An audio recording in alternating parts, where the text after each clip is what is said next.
ನಾನು ಇವತ್ತು 2,000 ರೂಪಾಯಿ ಕೊಡ್ತಾ ಇರತಕ್ಕಂಥದ್ದಕ್ಕೆ ಸರ್ಕಾರಕ್ಕೆ ನನ್ನ ನಾಡಿನ ಒಂದು ಮಹಿಳಾ ಸಮಾಜದ ನನ್ನ ತಾಯಿಯರಿದ್ದೀರಿ, ನಾನು ಸರ್ಕಾರಕ್ಕೆ ಸಂಪೂರ್ಣವಾದಂತ ಅಭಿನಂದನೆ ಸಲ್ಲಿಸ್ತೇನೆ. ಆದರೆ ನೀವೇನ್ ಹೇಳ್ತಾ ಇದ್ರಿ, ಪ್ರತಿ ವರ್ಷ ನಮ್ಮ ಮಹಿಳಾ ಮತ್ತು ಮಕ್ಕಳ ಇಲಾಖೆಯಿಂದ 28,000 ರೂಪಾಯಿ ಕೊಡ್ತೀವಿ, 28,000 ಕೋಟಿ. ಈ 3 ವರ್ಷದಲ್ಲಿ ಬಹುಶಃ ಗೃಹಲಕ್ಷ್ಮಿ ಯೋಜನೆ ಅಡಿಯಲ್ಲಿ ಸುಮಾರೊಂದು 75,000-80,000 ಕೋಟಿ ಕೊಟ್ಟಿದ್ದೀವಿ. ಸಾಲ ಎಲ್ಲಿ ಹೋಗ್ತಾ ಇದ್ದೇವೆ? ಇವತ್ತು 8,24,000 ಕೋಟಿ ಸಾಲಕ್ಕೆ ಹೋಗಿದ್ದೇವೆ.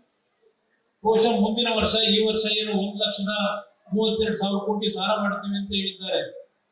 ಮುಂದಿನ ವರ್ಷದಷ್ಟೊತ್ತಿಗೆ 9.5-10 ಲಕ್ಷ ಕೋಟಿ ಸಾಲ ಆಗುತ್ತೆ.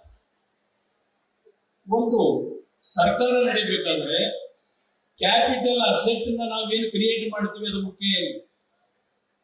ಕ್ಯಾಪಿಟಲ್ ಅಸೆಟ್ ಅನ್ನು ನಾವು ಎಲ್ಲಾದರೂ ಎಡವಿ ಹೋದಾಗ ಮುಂದಿನ ದಿನಗಳು ಅತ್ಯಂತ ಕರಾಳವಾದಂತಹ ದಿನಗಳನ್ನು ನಾವು ಕಾಣ್ತೇವೆ.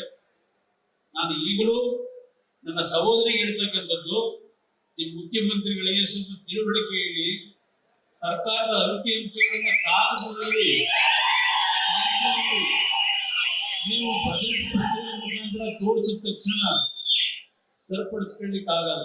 ನಾನು ಇವತ್ತು 2,000 ರೂಪಾಯಿ ಕೊಡ್ತಾ ಇರತಕ್ಕಂಥದ್ದಕ್ಕೆ ಸರ್ಕಾರಕ್ಕೆ ನನ್ನ ನಾಡಿನ ಒಂದು ಮಹಿಳಾ ಸಮಾಜದ ನನ್ನ ತಾಯಿಯರಿದ್ದೀರಿ, ನಾನು ಸರ್ಕಾರಕ್ಕೆ ಸಂಪೂರ್ಣವಾದಂತ ಅಭಿನಂದನೆ ಸಲ್ಲಿಸ್ತೇನೆ. ಆದರೆ ನೀವೇನ್ ಹೇಳ್ತಾ ಇದ್ರಿ, ಪ್ರತಿ ವರ್ಷ ನಮ್ಮ ಮಹಿಳಾ ಮತ್ತು ಮಕ್ಕಳ ಇಲಾಖೆಯಿಂದ 28,000 ರೂಪಾಯಿ ಕೊಡ್ತೀವಿ, 28,000 ಕೋಟಿ. ಈ 3 ವರ್ಷದಲ್ಲಿ ಬಹುಶಃ ಗೃಹಲಕ್ಷ್ಮಿ ಯೋಜನೆ ಅಡಿಯಲ್ಲಿ ಸುಮಾರೊಂದು 75,000-80,000 ಕೋಟಿ ಕೊಟ್ಟಿದ್ದೀವಿ. ಸಾಲ ಎಲ್ಲಿ ಹೋಗ್ತಾ ಇದ್ದೇವೆ? ಇವತ್ತು 8,24,000 ಕೋಟಿ ಸಾಲಕ್ಕೆ ಹೋಗಿದ್ದೇವೆ. ಬಹುಶಃ ಮುಂದಿನ ವರ್ಷ, ಈ ವರ್ಷ ಏನು 1,32,000 ಕೋಟಿ ಸಾಲ ಮಾಡ್ತೀವಿ ಅಂತ ಹೇಳಿದ್ದಾರೆ. ಮುಂದಿನ ವರ್ಷದಷ್ಟೊತ್ತಿಗೆ 9.5-10 ಲಕ್ಷ ಕೋಟಿ ಸಾಲ ಆಗುತ್ತೆ. ಒಂದು ಸರ್ಕಾರ ನಡೀಬೇಕಾದ್ರೆ ಕ್ಯಾಪಿಟಲ್ ಅಸೆಟ್ ನಾವೇನು ಕ್ರಿಯೇಟ್ ಮಾಡ್ತೀವಿ ಅದು ಮುಖ್ಯ. ಕ್ಯಾಪಿಟಲ್ ಅಸೆಟ್ ಅನ್ನು ನಾವು ಎಲ್ಲಾದರೂ ಎಡವಿ ಹೋದಾಗ ಮುಂದಿನ ದಿನಗಳು ಅತ್ಯಂತ ಕರಾಳವಾದಂತಹ ದಿನಗಳನ್ನು ನಾವು ಕಾಣ್ತೇವೆ.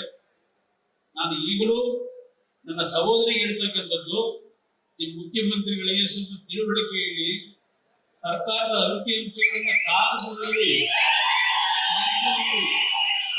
ನೀವು ಬಜೆಟ್ ಮುಖಾಂತರ ತೋರಿಸಿದ ತಕ್ಷಣ ಸರಿಪಡಿಸ್ಕೊಳ್ಳಿಕ್ಕೆ ಆಗಲ್ಲ.